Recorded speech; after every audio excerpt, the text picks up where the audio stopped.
All right, if you've seen some of the other videos, but all this work is based on mud fossils, and a lot of the process has to do with fascia. And this fabric is fascia. This, I believe, is a lung, and it has this fabric coating of fascia, and it's very deeply invested in red blood. And this is a close-up look of what it is. Now, this has been etched a little bit with acid, but you can see the texture, the fabric, the fibers, the deep redness. It's a darker red when it's until you etch it with acid. Acid, the pH in acid liberates the iron. Anyway, all right, this is the triangular shape of the facial flap. All right, something to understand here is that this particular stuff is the very toughest fiber, and this is the more of the fleshy material, and it, exposed to the environment, this would stay much more, be much more resilient than this. This would wear away much quicker than that.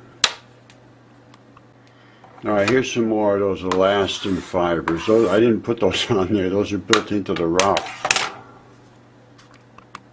All right, this is the other end of that fascia fossil. Now, this is a fibrous bundle of muscle. This is the tendinous material that invests into the muscle fiber.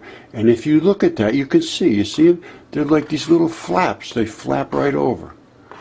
They're little flaps that flap around, and they're like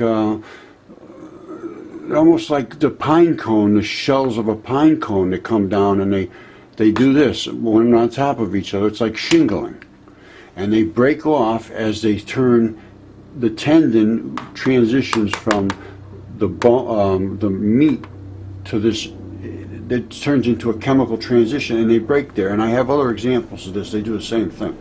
It's just something in it. There's like 4 different transitions between the meat and where it actually hits the bone. And at the bone, where it goes further and into the bone, there's what they call Sharpie's fibers, and they're all over the place, the Sharpie's fibers. And then you can tell you have an investment when you see the Sharpie's fibers, little black dots. They're not circular, but I'll show you those.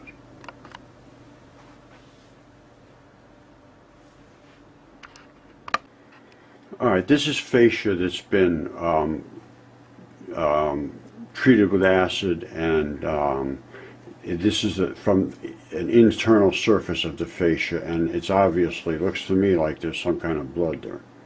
And I'm certain that will produce some sign of life. It just has become, it's just untested, it's been totally ignored, and I think that as the duty of these highly thought of and respected and trusted universities, I think they should take some interest in this.